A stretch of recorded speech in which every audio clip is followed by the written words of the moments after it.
welcome to the third and final part of the video introduction to Module 5. Here we'll start Chapter 6, which will focus on learning how large the sample size needs to be for the central limit theorem to hold so that we can use the normal distribution to make confidence intervals and do hypothesis tests, and also how to use a formula to calculate the standard error. This is going to depend on the type of variable, categorical or quantitative, that we're working with. Remember that in Part 2 of our video introduction, we saw how to use the standard normal distribution to make confidence intervals and conduct hypothesis tests without doing simulations when we knew the value of the standard error. So far, though, the only way that we know how to find the standard error is by using simulation methods to find it, simulating a distribution and taking the standard deviation of the distribution. That's all we know how to do. Now, until very recently, computers weren't fast enough to use the simulation methods that we've been using. So, how did statisticians calculate the standard error before simulations were possible? It turns out that there are formulas that can be used to calculate good estimates for the standard error as long as the sample sizes are large enough. And once we know those formulas, if we're working with large sample sizes, we can do inference without doing any simulations at all. This video is going to cover the material in sections 6.1 to 6.3. To introduce it, in these sections we will learn how large a sample size is needed and the formula for the standard error when we want to use a normal distribution to make inferences about a single proportion. Now, when we're sampling from a population with a population proportion equal to p, then the standard error for our point estimate, p hat, is given by the formula, the square root of p times 1 minus p over n. Notice that the larger the sample size is, we're going to have a larger denominator in this formula, so we're going to have a smaller standard error. And this is consistent with what we saw before. In Chapter 3, we said, okay, when we have sampling distributions, larger sample sizes result in smaller standard errors. We'll do a short example. The 2010 census reports that of the nation's occupied housing units, 65.1% are owned by the occupants. Since this data came from a census, and theoretically at least everyone answered, we are going to consider 65.1% to be the true population proportion. So our P is 0.651. If we were asked to take random samples of 100 homes, what would the standard error of our sample proportion be? We use our formula to find the standard error. We take the square root of our P, 0.651, times 1 minus P, 1 minus 0.651, divide by our our sample size, 100, and that gives us a standard error of 0.048 or 4.8% standard error. I'm going to show you what we would get for our sample proportions standard error if we simulated with StatKey, because if we have two good methods, they should both give us similar answers. So let's take a look. We're going to the sampling distribution for a proportion. To simulate my sampling distribution, I need to do two things. I need to edit the population proportion and change it to my population proportion, which is 0.651. The next thing I need to do is I need to change my sample size. Here we are looking at the standard error for a sample size of 100, so I change to 100.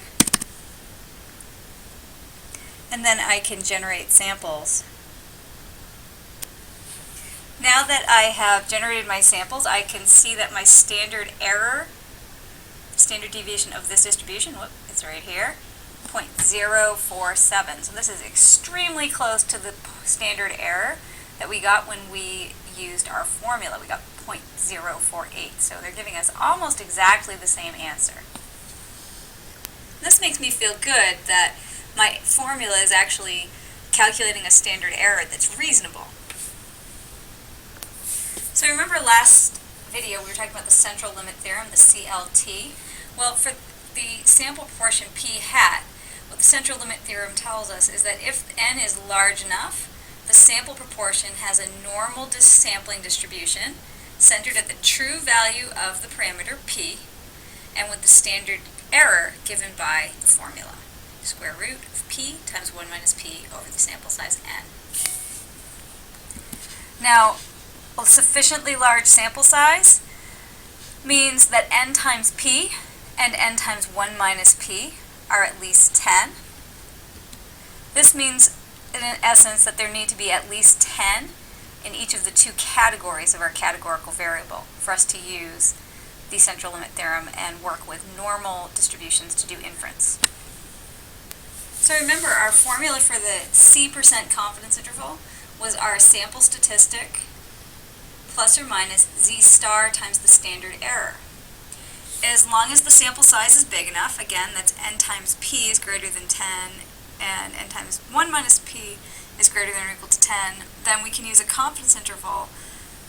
We're going to use our sample statistic as p hat. Z star is going to come from our standard normal distribution to give us that level of confidence we want, and the standard error is going to be given by our formula.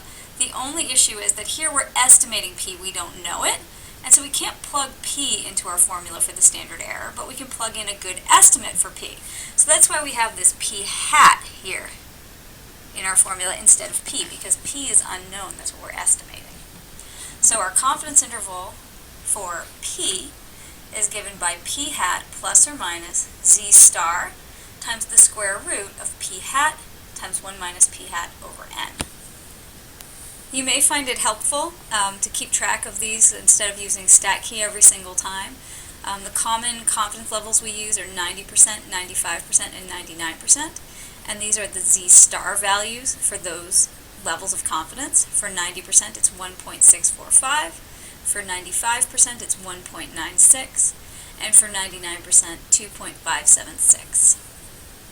Okay, we'll do an example. In a random sample of 500 U.S. citizens, 295 plan to vote in the upcoming election. We want to construct a 95% confidence interval for the proportion of U.S. citizens who plan to vote in the general election. Now, first of all, I need to just check and make sure that I have a big enough sample to use normal distribution methods. Now here, I know I've got 295 who plan to vote. That leaves me with, 205 who don't plan to vote, so I have at least 10 in each of those two categories, so I can use the normal distribution. I'm going to start by using my sample data to find my point estimate p hat, and also finding my z star value for 95% confidence interval. P hat, my sample proportion, is 295 out of 500, which gives me 0.59. And for 95% confidence, the z star that I would use is 1.96. And once again, if you've forgotten how to find z star, you can take a look at the video that I posted about how to do that. Now we'll use our formula. P hat is 0.59 plus or minus our z star, 1.96, times the square root of p hat, that's our 0.59, times 1 minus 0.59, divided by 500. This gives us a 95% confidence interval that goes from 0.547 up to 0.633. And I can interpret this by saying that I'm 95% confident that between 54.7% and 63.3% of U.S. citizens plan to vote in the general election.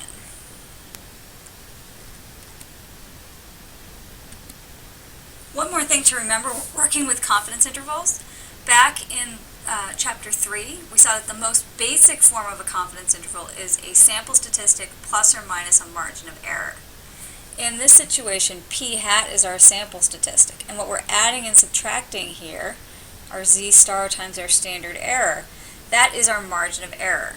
So the margin of error for p hat is our z star value times the square root of p hat times 1 minus p hat over n. So let's talk about hypothesis testing now for single proportion. Remember that when we're doing hypothesis testing, we calculate the p-value we want to focus on what the distribution of the sample proportion would be, assuming that the null hypothesis is true, because the p-value is the chance of seeing our statistic or something more extreme if the null hypothesis is true. So if the null hypothesis is true, then p is equal to p sub 0. Now we know that our standard error is equal to the square root of p times 1 minus p over n. We don't know the actual value of p, but when we're hypothesis testing, we're assuming that the null hypothesis is true. So the standard error we'll use for hypothesis testing is the square root of p sub 0, our hypothesized value of p, times 1 minus p sub 0 divided by n. Now this is different from how we did it with a confidence interval. Remember, for a confidence interval, we're estimating something, we're focusing on our sample statistic, we have no hypothesized value, so we used p hat in place of p.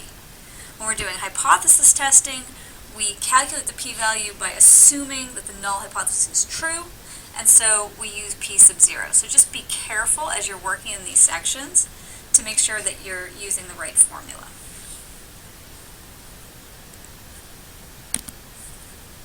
We saw in our last video that the general form for a standardized test statistic is the statistic from our sample minus the hypothesized value divided by the standard error. In the case of our single proportion, the sample statistic is p hat, the hypothesized value we call p sub 0, and the standard error, as I just said, is the square root of p sub 0 times 1 minus p sub 0 over n, if the null hypothesis is true. Now, as long as n times our hypothesized value p sub 0 and n times 1 minus p sub 0 are both at least 10, we can use the standard normal distribution, and the p-value can be computed as the area in the tails of the standard normal distribution beyond our standardized test statistic z. So let's look at an example. In a random sample of 500 registered Democrats, 258 plan to vote in the upcoming election. We want to test to see if this provides evidence that the proportion of Democrats who plan to vote is more than half. We're going to use a 5% level of significance. So the first thing we need to do is write our hypotheses. We're looking to see if there's evidence that the proportion is more than half, so that's going to be our alternative hypothesis. So our hypotheses are, the null is that p is equal to 0.5, and the alternative is that p is greater than 0.5. Next, we're going to use our sample data to calculate our p hat, our observed sample statistic. That's 0.516. Then we calculate the standardized test statistic. Z is equal to p hat minus p sub 0 divided by the standard error. If we substitute these values into our formula, we get a standardized test statistic of 0.715. Next, we're going to use stat key to find the p-value from the standard normal distribution. We're going to be doing a right tail, right, because our alternative hypothesis has a greater than sign.